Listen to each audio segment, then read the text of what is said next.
Hello and welcome to everyone. Last class में हमने Assam TET LP level के EVS part को देखा था, जिसमें से हमने एक टॉपिक लिया था जो था हमारा स्टेट एंड फेस्टिवल। उस वीडियो में हमने सिर्फ स्टेट फेस्टिवल को कवर किया है। आज हम उसी के सेकंड पार्ट को देखेंगे, जिसमें है नेशनल फेस्टिवल्स, जो कि हमारे एग्जाम्स के लिए इंपॉर्टेंट हो जाते हैं। तो चलिए स्टार्ट करते हैं हम इस वीडियो को। तो हमारा टॉपिक है national festivals of India, Bharat के राष्ट्रीय त्यौहार।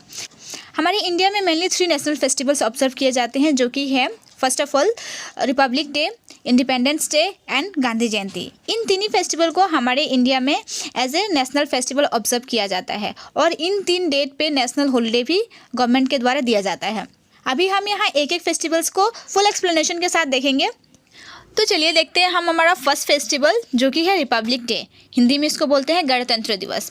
इसमें क्या दिया गया है? Republic day is a day of remember when the constitution of India officially come into force on January 26, 1950। यानी कि यह जो डेट है 26 जनवरी, इसी डेट को जो हमारा भारतीय संविधान है वो लागू हुआ था। इसलिए यह डेट हमारे लिए बहुत ज़्यादा इम्पोर्टेंट बन जाता है और इसी वजह से यही एक कारण है जिसके वजह से पूरे इंडिया में इस डेट को 26 जनवरी को एज ए रिपब्लिक डे के रूप में सेलिब्रेट किया जाता है। तो वो कौन सा डेट है जब भारतीय संविधान को अपनाया गया था, लागू किया गया था? तो वो डेट है हमारा 26 जनवरी 1950। तो यह जो टॉपिक है हमारा पेपर 2 के लिए भी इम्पोर्टेंट बन जाता है, पॉलिटी पार्ट में आता है, तो इसे हमें अच्छे से देखना पड़ेगा। उसके बाद देखिए इसमें सेकंड पॉइंट क्या है? This historical act formally translates India to become an independent republic and hence it is celebrated on January 26 every year. यानी कि यह क्या है? एक हिस्टोरिकल चेंज है, ट्रांसफॉर्मेशन है। यानी कि हमें पता है उसके पहले क्या था, हमारा देश ब्रिटिश के अधीन में था। तो इसी डेट पे क्या हुआ था, हम पूरी तरह से उनसे आज़ाद हो गए थे और हमारा एक अपना संविधान था, हमारा एक अपना कॉन्स्टिट्यूशन था, जिसके अकॉर्डिंगली हम अपने गवर्नमेंट को फॉर्म कर सकते थे। तो यह हमारे लिए बहुत ज़्यादा इंपॉर्टेंट हो जाता है। यानी कि यह क्या है? एक ऐतिहासिक चेंज है, ऐतिहासिक परिवर्तन था। इसीलिए इस डेट को एज ए रिपब्लिक डे के रूप में सेलिब्रेट किया जाता है। तो इसी में हम नेक्स्ट पॉइंट देखते हैं, जो कि है the main Republic day celebration is held in the national capital new Delhi eight the Rajpath before the president of India. यानी कभी क्वेश्चन आ सकता है कि जो कि गणतंत्र दिवस है, इसको मेनली कहाँ पे सेलिब्रेट किया जाता है, किसके द्वारा किया जाता है? तो हमारा आंसर क्या होगा? इसको कहाँ पे किया जाता है? तो इंडिया का जो कैपिटल है न्यू दिल्ली, वहाँ पे और राजपथ पे। ठीक है, कहाँ पे? राजपथ पे किया जाता है। और वहाँ पे फ्लैग होस्टिंग और स्पीच कौन देते हैं? तो हमारे प्रेसिडेंट ऑफ इंडिया यानी कि राष्ट्रपति द्वारा। इस चीज़ को आप लोग याद रखिएगा।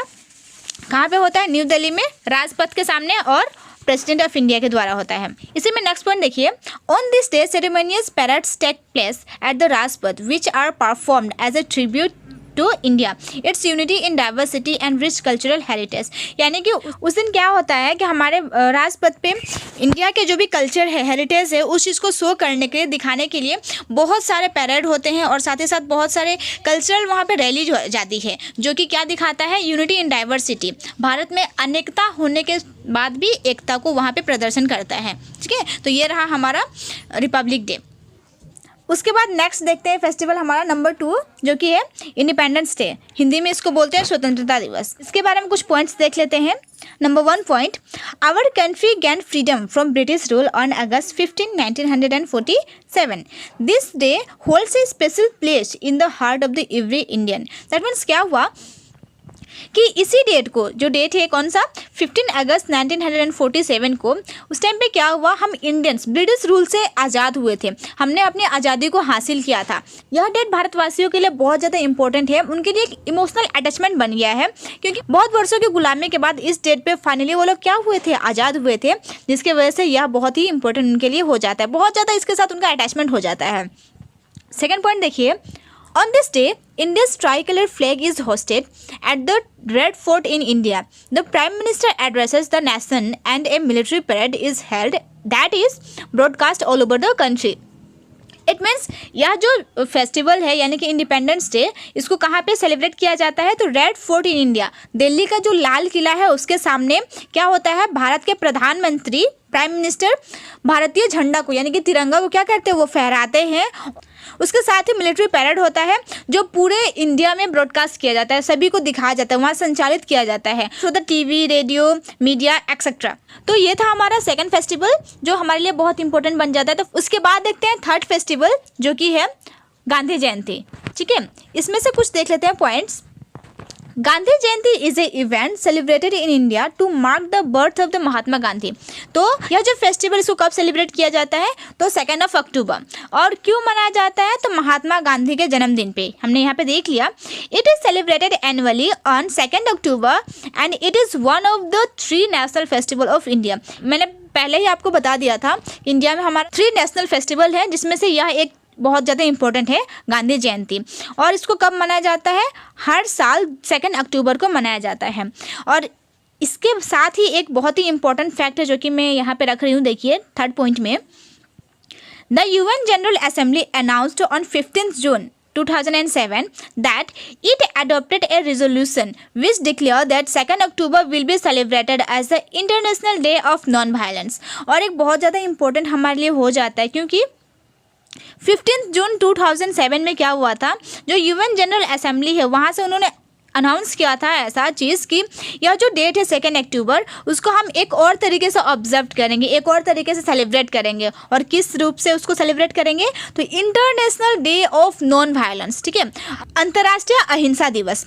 तो हमें पता ही है गांधी जी अहिंसा के पुजारी थे, और इन्होंने जो कुछ भी काम किया था, जो कुछ भी वर्क किया था इन्होंने, तो ये सिर्फ हमारे इंडिया के लिए ही नहीं, पूरे विश्व में इसका प्रचार और प्रसार हुआ था, जिसके वजह से फाइनली 2007 में 15 जून को UN जनरल असेंबली ने क्या अडॉप्ट कर दिया, क्या डिक्लेयर कर दिया कि यह जो डेट है किस चीज़ के लिए मनाया जाएगा, तो अंतर्राष्ट्रीय अहिंसा दिवस के लिए। अगर कभी क्वेश्चन आ सकता है कि गांधी जयंती को और किस रूप में मनाया जाता है, किस रूप में सेलिब्रेट किया जाता है, तो हमारा आंसर क्या होगा, international day of non violence, अंतर्राष्ट्रीय अहिंसा दिवस।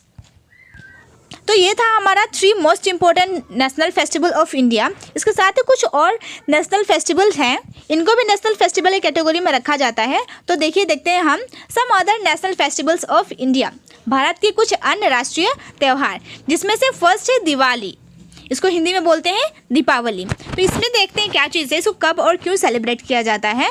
Diwali is celebrated on the new moon of Kartik month which falls in the month of October or November according to Gregorian calendar। That means यह जो फेस्टिवल है दिवाली, यह एक लाइट का फेस्टिवल है, और इसको कब मनाया जाता है, कार्तिक मास के अमावस्या के दिन, जिस दिन पूरी तरह से अमावस्या रहता है कार्तिक महीने में, उस दिन पे इसको सेलिब्रेट किया जाता है। और अगर देखा जाए ग्रेगोरियन कैलेंडर में ये कौन सा मंथ आता है, October and November. Okay, 2nd point देखते हैं, Diwali is a festival of lights, symbolizing the victory of righteousness and the lighting of spiritual darkness। That means यह क्या है, इसको अगर बोला जाए तो यह जो फेस्टिवल है दिवाली, ये क्या दिखाता है, जो असत्य पे सत्य की जीत को दिखाता है। ओके, इसमें नेक्स्ट पॉइंट देखते हैं, this festival commemorates Lord Rama's return of his kingdom Ayodhya after completing his 14 years exiles। That means क्या हुआ, यह जो फेस्टिवल है इसको सेलिब्रेट फर्स्ट टाइम कब किया गया था,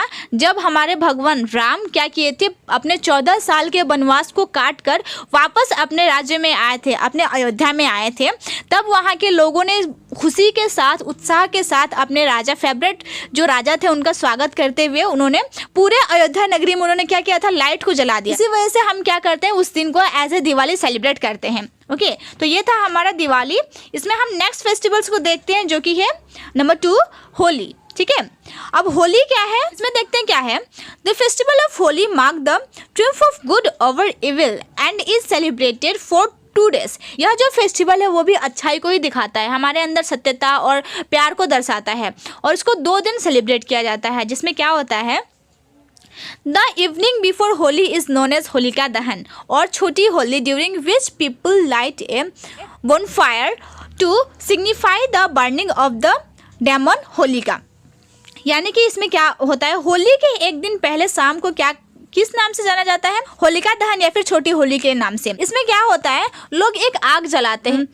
इसकी मान्यता ये है, वो सोचते हैं कि जो राक्षसी होलिका थी उसका दहन हो जाता है, यानी कि उनको जलाते हैं।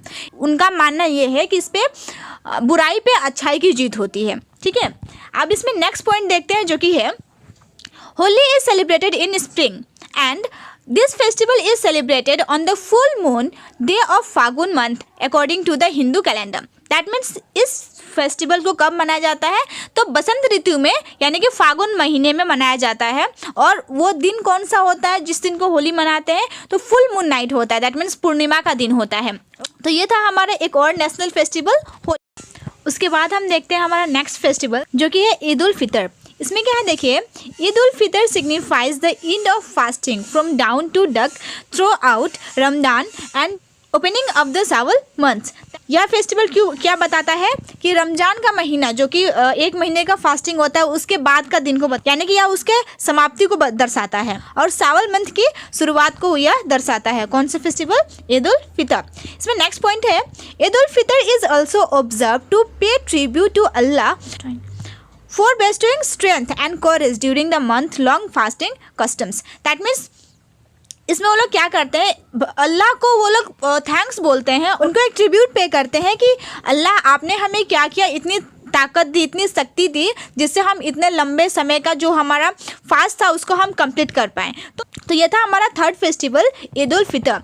इसके बाद हम नेक्स्ट देखते हैं जो है हमारा बुद्ध पूर्णिमा। ठीक है, यह बहुत ही इंपॉर्टेंट है, सेंट्रल टेट में भी इससे क्वेश्चंस बनते हैं। तो आइए इसको देखते हैं, इसमें क्या दिया गया है।